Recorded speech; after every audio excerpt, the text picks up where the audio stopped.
నమస్కారం. తెలంగాణలో ఒక టీచర్ అవ్వాలంటే ఎలాంటి నాలెడ్జ్ ఉండాలి? అసలు వాళ్ళని ఎలా పరీక్షిస్తారు?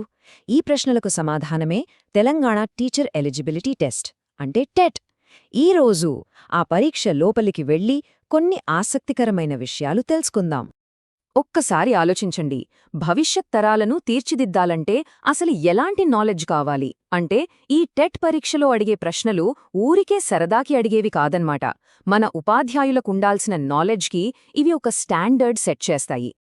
సరే, ఈరోజు మన ప్రయాణం ఎలా ఉండబోతోందంటే ముందుగా భాష, సాహిత్యం గురించి మాట్లాడుకుందాం. ఆ తర్వాత సైన్స్లోకెళ్దాం, అక్కడ నుంచి లెక్కల లోకంలోకి, చివరిగా విద్యార్థుల మనస్తత్వాన్ని ఎలా అర్థం చేసుకోవాలో చూద్దాం. ఇంకా మొదలుపెడదామా? మనం మొదట చూడబోయేది భాష, సాహిత్యం. ఒక టీచర్కి వాళ్ల మాతృభాష, దాని సంస్కృతి మీద ఎంత పట్టు ఉండాలో ఈ సెక్షన్ మనకు చూపిస్తోంది. ఓకే, భారతీయ సాహిత్యం నుంచి చాలా ఫేమస్ ప్రశ్న ఇది. గీతాంజలి రాసింది ఎవరు? చాలామందికి దీనికి జవాబు తెలిసే ఉంటుంది, కానీ ఇదొక టీచర్కు ఖచ్చితంగా తెలిసుండాల్సిన విషయం. ఎస్, ఆయనే రవీంద్రనాథ్ ఠాగూర్. మన సాహిత్యానికి మొట్టమొదటి నోబెల్ బహుమతిని తెచ్చిపెట్టిన గ్రంథమిది. అందుకే ఇది అంత ముఖ్యం. సరే, ఇప్పుడు తెలుగు సాహిత్యంలో ఇంకొంచెం లోతుగా వెళ్దాం. ఛందస్సు. పద్యాలు చదవడం వేరు, వాటి వ్యాకరణం తెలియడం వేరు. మత్తేభంలో గణాలు ఏ ఆర్డర్లో ఉంటాయి? ఇక్కడే అసలైన భాషా పరిజ్ఞానం బయటపడుతుంది. సమాధానం సభరణమయవా. చూశారు కదా, టీచర్లు కేవలం కవిత్వాన్ని ఎంజాయ్ చేయడమే కాదు, దాని వెనకున్న స్ట్రక్చర్, ఆ రూల్స్ కూడా తెలుసుకోవాలి. భాష ఎంత గొప్పదో తెలియాలంటే దాని పదసంపద చూడాలి. ఒకే ఒక్క పదానికి ఎన్ని రకాల అర్థాలుంటాయో చూపే ఒక మంచి ఉదాహరణ ఈ ప్రశ్న. చూడండి, కేసరి అనే ఒకే పదానికి సింహం, గుర్రం, ఆంజనేయుడు, ఇంకా శ్రేష్ఠుడు అంటే గొప్పవాడు అని కూడా అర్థాలున్నాయి. ఒకే మాట వెనుక ఎంత కథ, ఎంత చరిత్ర దాగుందో కదా. ఈ వైవిధ్యమే మన భాషకు అసలైన అందం. సరే, ఇప్పుడు సాహిత్యం నుంచి బయటకొచ్చి ఫ్యాక్ట్స్, ప్రయోగాలతో నిండిన సైన్స్ ప్రపంచంలోకి అడుగుపెడదాం. ఇక్కడ చూడండి, మలేరియా నుంచి పోలియో వరకు ఈ ఆవిష్కరణలు మానవ జాతి గతిని మార్చేశాయి.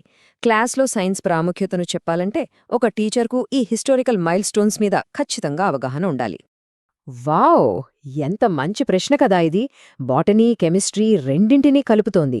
మన చుట్టూ ఉన్న ప్రకృతిలోనే సైన్స్ ఎలా దాగి ఉందో చెప్పడానికి ఇదొక చక్కటి ఉదాహరణ. చూడండి, మట్టిలో యాసిడ్ గుణముంటే పువ్వు నీలం రంగులోకి మారుతుంది. అదే క్షారగుణం అంటే ఆల్కలైన్ అయితే గులాబీ రంగులోకి వస్తోంది. ప్రకృతిలోనే ఒక ల్యాబొరేటరీ ఉందన్నమాట. బయాలజీ నుంచి మరో ఇంట్రెస్టింగ్ క్వశ్చన్. మనం తరచుగా వింటుంటాం positive blood group, negative blood group అని. ఆ RH ఫ్యాక్టర్ వెనుక ఉన్న కథ ఏంటో తెలుసా? అవును, ఆ పేరు రీసస్ కోతి నుంచి వచ్చింది. జంతువులపై చేసిన పరిశోధనలు మనుషుల ప్రాణాలను ఎలా కాపాడుతున్నాయో చెప్పటానికి ఇదొక అద్భుతమైన ఉదాహరణ. సరే, ఇక సైన్స్ నుంచి లాజిక్కి మరో రూపమైన మ్యాథ్స్లోకి వెళదాం. రైట్, ఇప్పుడు మనం పూర్తిగా లాజిక్, ఖచ్చితత్వం అవసరమయ్యే గణిత ప్రపంచంలోకి అడుగుపెడుతున్నాం. ఈ ప్రశ్న చూడటానికి సింపుల్గా అనిపించొచ్చు, కానీ మన నంబర్ సిస్టమ్ మీద బేసిక్ అండర్స్టాండింగ్ను ఇది టెస్ట్ చేస్తుంది. దీని వెనుకున్న లాజిక్ ఏమై ఉంటుందో గెస్ చేయగలరా? జవాబు 9000, 9000. ఇంత పెద్ద నంబర్ ఎలా వచ్చిందబ్బా? చాలా సింపుల్ లాజిక్ ఉంది దీని వెనుక. చూడండి, 4 అంకెల సంఖ్య కదా. మొదటి అంకె 0 అయితే అది 3 అంకెల సంఖ్య అయిపోతుంది. సో మొదటి స్థానంలో 1 నుంచి 9 వరకు అంటే 9 ఆప్షన్స్ ఉంటాయి. ఇక మిగతా 3 స్థానాల్లో 0 కూడా ఉండొచ్చు. అంటే ఒక్కో స్థానానికి 10 ఆప్షన్స్. లెక్కేస్తే 9 ఇంటూ 10 ఇంటూ 10 ఇంటూ 10 మొత్తం 9000. సింపుల్. ఇప్పుడు జామెట్రీ నుంచి ఒక ప్రశ్న. ఇది మన స్పేషియల్ రీజనింగ్ను, అంటే ఒక ఆకారాన్ని మనసులో ఊహించుకునే శక్తిని పరీక్షిస్తుంది. Correct answer 4. ఎలాగంటే 2 డయాగనల్స్ అంటే కర్ణాలు, ఇంకా అడ్డంగా 1, నిలువుగా 1, మొత్తం 4 లైన్స్ ఆఫ్ సిమెట్రీ అన్నమాట. పాఠాలు చెప్పడమే టీచర్ పని కాదు. అసలు పిల్లలు ఎలా నేర్చుకుంటారు, వాళ్ల మనస్సు ఎలా పనిచేస్తుందో అర్థం చేసుకోవడం ఇంకా ముఖ్యం. ఇప్పుడు ఆ కీలకమైన విభాగాన్ని చూద్దాం. ఇది ఎడ్యుకేషనల్ సైకాలజీకి ఒక రకంగా ఫౌండేషన్ లాంటి ప్రశ్న. పిల్లల ఆలోచనా విధానాన్ని అర్థం చేసుకోవడానికి ఇది చాలా అవసరం. దాన్ని స్కీమాటా అంటారు. అంటే పిల్లలు ఈ ప్రపంచాన్ని అర్థం చేసుకోవడానికి వాళ్ల మెదడులో కొన్ని మెంటల్ మోడల్స్ నిర్మించుకుంటారు. వాటినే స్కీమాటా అంటారు.